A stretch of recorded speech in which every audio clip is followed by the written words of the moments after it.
সুপ্রিয় শিক্ষার্থীবৃন্দ, কিশোরগঞ্জ জেলা আইডিয়াল কর্তৃক আয়োজিত অনলাইন ক্লাসে তোমাদেরকে স্বাগতম জানাচ্ছি। আমি শেখ ফরিদ আহমেদ, সহকারী শিক্ষক হিসাব বিজ্ঞান।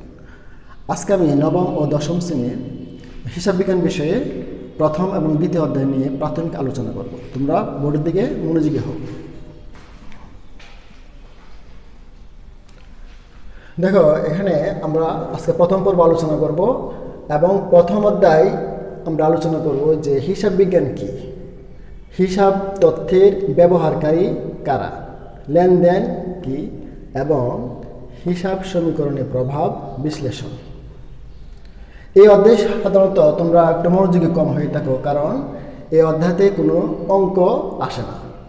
কিন্তু এখন তোমাদেরকে প্রশ্ন করা হয় যে হিসাব বিজ্ঞান কি, হিসাব বিজ্ঞান তথ্যের ব্যবহারকারী কারা, তখন তোমরা কিছু বলতে পারবে না। সেই জন্য আমি এটা নিয়ে একটু প্রাথমিক আলোচনা করব। তোমরা আশা করি পরবর্তীতে এটি সমস্যা হবে না। প্রথমে আমরা হিসাব বিজ্ঞান কি এর একটা সংজ্ঞা তোমরা এটা নিজে থেকেই তোমরা বলতে পারবে বা লিখতে পারবে। হিসাব বিজ্ঞান হলো আর্থিক ঘটনাগুলোকে চিহ্নিতকরণ, লিপিবদ্ধকরণ, শ্রেণীবদ্ধকরণ এবং ফলাফল নির্ণয় করার পদ্ধতি। এখন এই হিসাব বিজ্ঞান যে সংজ্ঞাটা আমি দিলাম, এই সংজ্ঞাটা থেকে তোমরা একটা উদাহরণের মাধ্যমে তোমরা অবশ্যই স্পষ্ট বুঝতে পারবে।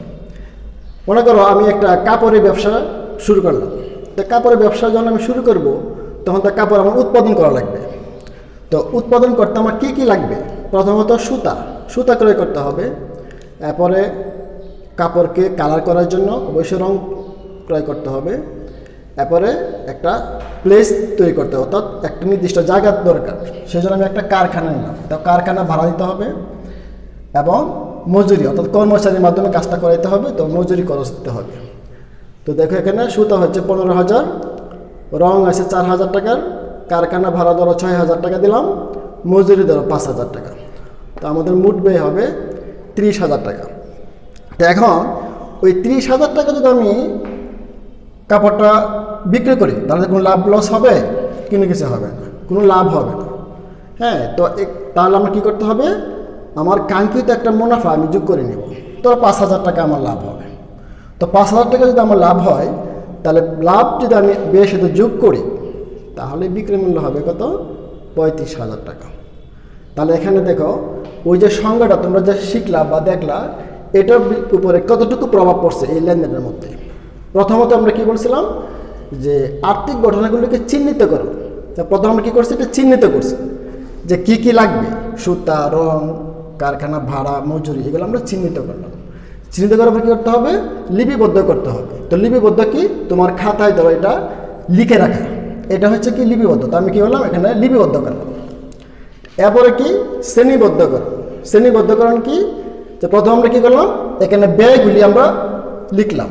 ব্যয়গুলো পরে আমরা কী করলাম? আয়টা যোগ করলাম। আয় যোগ করার পরে আমরা পাইলাম বিক্রয় মূল্য। এটা কিন্তু একটা শ্রেণীবদ্ধ হইল।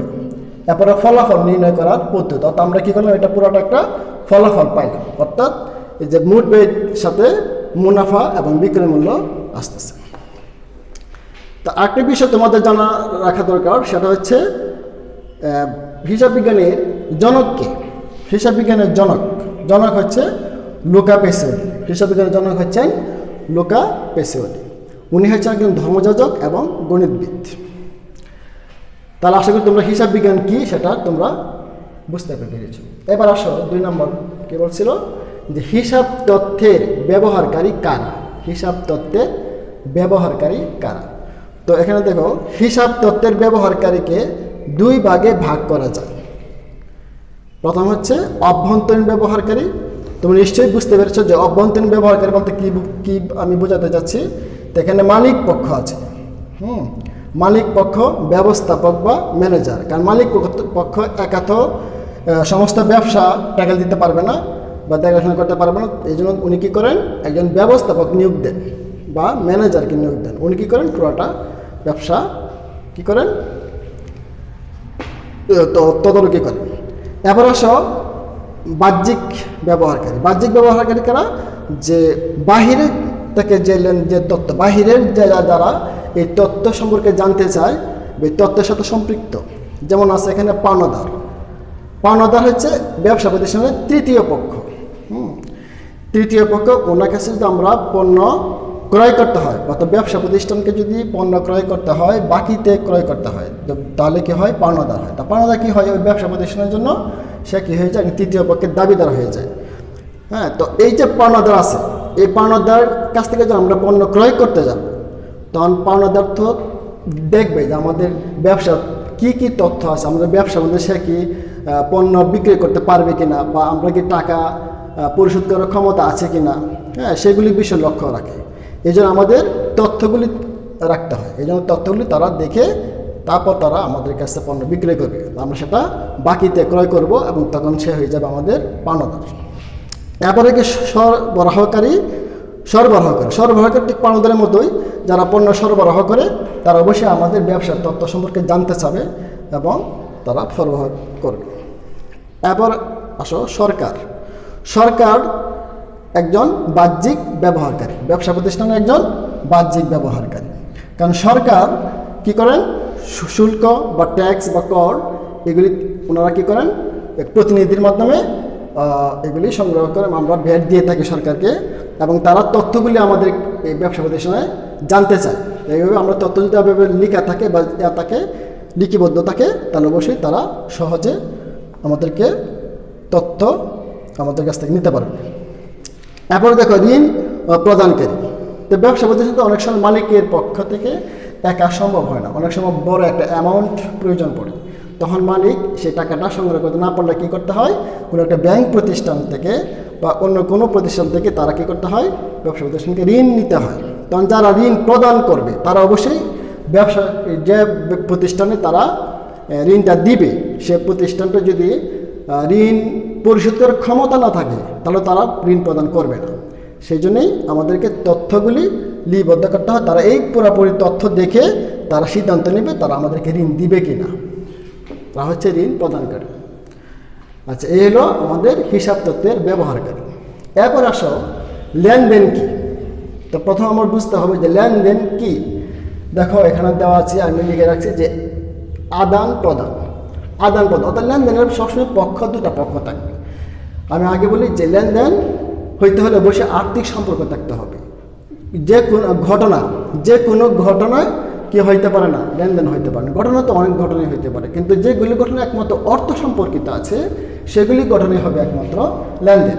যে ব্যবসার ভাষা আমরা কি লিখতে পারি যে আর্থিক অঙ্কে পরিমাপযোগ্য বা আর্থিক অবস্থার পরিবর্তন ঘটে এমন কোনো ঘটনাকে লেনদেন বলে। যেমন দেওয়া আছে, দেখো মাসিক 10,000 টাকা বেতনে ম্যানেজার নিয়োগ। এখানে কি করা হয়েছে যে একজন ম্যানেজার নিয়োগ দেওয়া হয়েছে, ম্যানেজারের বেতন হচ্ছে মাসিক 10,000 টাকা। ওনাকে মাত্র কিন্তু আমরা নিয়োগ করলাম, কিন্তু এখনও অর্থের পরিবর্তন হয়নি, অর্থাৎ ব্যবসা প্রতিষ্ঠানে কোনো নগদ টাকা ম্যানেজারকে দেওয়া হয়নি। কাজে এটা লেনদেন হইতে পারে না। এটা শুধুমাত্র একটা ঘটনা হইতে পারে, কিন্তু লেনদেন হইতে পারে না। আশা করি বুঝতে পারছি। এবার দেখো দোকান ভাড়া দেওয়া হলো 5,000 টাকা। এখানে কিন্তু দোকান ভাড়া 5,000 টাকা অলরেডি দেওয়া হয়ে গেছে, তার মানে ব্যবসা প্রতিষ্ঠানের নগদ টাকা কমে গেছে। কাজে এটা অর্থের পরিবর্তন হয়েছে। কাজে আমরা এটা বলতে পারি কি? লেনদেন। এটা আমরা লেনদেন বলতে পারি। আশা করি তোমরা লেনদেন কি এবং লেনদেন এবং ঘটনা বুঝতে পেরেছ। এবার আসো হিসাব সমীকরণে প্রভাব বিশ্লেষণ। মানে হিসাব সমীকরণটা কি? দেখো এখানেই তোমাদের সুবিধার জন্য আমি লিখে রাখছি যে কোনো প্রতিষ্ঠানের একটি নির্দিষ্ট সময়ে মোট সম্পদের পরিমাণ মালিকানা সত্ত্ব ও বহির্দের সমান হবে যে সমীকরণের মাধ্যমে এই সমতা প্রমাণ করা হয় তাকেই হিসাব সমীকরণ বলা হয়। মানে এখানে দেখো ভালো করে বুঝো যে কোনো প্রতিষ্ঠানের একটি নির্দিষ্ট সময়ের মোট সম্পদের পরিমাণ মালিকানা সত্ত্ব বহির্দের সমান হবে। মোট সম্পদের পরিমাণটা মালিকানা সত্ত্ব এবং বহির্দায়ের কি হবে? সমান হবে। যে সমীকরণের মাধ্যমে এই সমতা প্রমাণ করা হয়, এই সমান প্রমাণ করা হয়, তাকেই হিসাব সমীকরণ বলা হয়। বইয়ের মধ্যে একবার আরও বিস্তারিত সুন্দরভাবে লেখা আছে, তোমরা এখানে পড়ে নেবা। দেখো একটা সমীকরণ দেওয়া আছে এখানে যে এ ইকুয়াল এল প্লাস ই। এখানে বিস্তারিত দেখো যে এখানে এ বলতে কি বোঝাচ্ছে? অ্যাসেটস। অ্যাসেটসের সংক্ষিপ্ত হচ্ছে এ, আর অ্যাসেটস মানে সম্পদ সমূহ। এল হচ্ছে লাইবিলিটিস মানে দায়, লাইবিলিটিস মানে দায় সমূহ, দ্য লাইবিলিটিস এল দ্বারা প্রকাশ করা হয়েছে। এবারে ইকুইটি, ইকুইটি মানে মালিকানা সত্ত্ব, তো মালিকানা সত্ত্বকে ই দ্বারা প্রকাশ করা হয়েছে, অর্থাৎ সম্পদ সমান দায় প্লাস মালিকানা সত্ত্ব। এবার একটা উদাহরণের মাধ্যমে তোমাদেরকে আমি ওই হিসাব সমীকরণের প্রভাবটা আমি একটু এখানে বোঝানো হয়েছে, বিস্তারিত অবশ্যই তোমরা বাসায় বসে বইয়ে দেখবে। দেখো, নগদ 5,000 টাকা নিয়ে ব্যবসা শুরু করা হলো। এখানে নগদ 5,000 টাকা নিয়ে কি করছেন, ব্যবসা শুরু করছেন। তো নগদ 5,000 টাকা ব্যবসার জন্য কি নগদ টাকা আসলো, ব্যবসার জন্য কি নগদ টাকা বৃদ্ধি পায়, আর অন্যদিকে কি হয়, মালিকের মূলধন বৃদ্ধি পায়, অর্থাৎ মালিকের মালিকানা সত্ত্ব বৃদ্ধি পায়। তো আমরা দেখো এখানে সমীকরণ একটা ঘর করলাম যে এ এস সম্পদ ইকুয়াল এল মানে দায়, ই মানে মালিকানা সত্ত্ব। দেখো এখানে এ সমান দায় মালিকানা সত্ত্ব মিলে সমান হচ্ছে সম্পদ, হ্যাঁ এ। তো দেখো এখানে নগদ 5,000 টাকা কি সম্পদ, 5,000 টাকা নগদে লিখবা, 5,000 টাকা এখানে লিখবা, পরে সমান এই টাকাটার তো কী বাড়তেছে, মালিকের মূলধন বাড়তেছে, এই জন্য মালিকানা সত্ত্ব বাড়তেছে। ব্যবসা প্রতিষ্ঠান যখন টাকাটা নগদ টাকা আসে তো টাকাটা কার, মালিকের মূলধন, টাকাটা দিছে কে, মালিকে দিছে, সেই জন্য মালিকের মূলধন বাড়ছে, তার মানে মালিকানা সত্ত্ব বাড়ছে।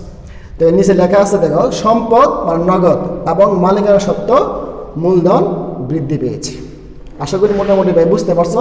তোমরা যারা একেবারেই নতুন, তোমরা অবশ্যই বই ভালো করে পড়বে, বইটা দেখবা, আর বিস্তারিত সুন্দর করে লেখা আছে এখানে, তোমরা বইটা বেশি বেশি করে পড়বে।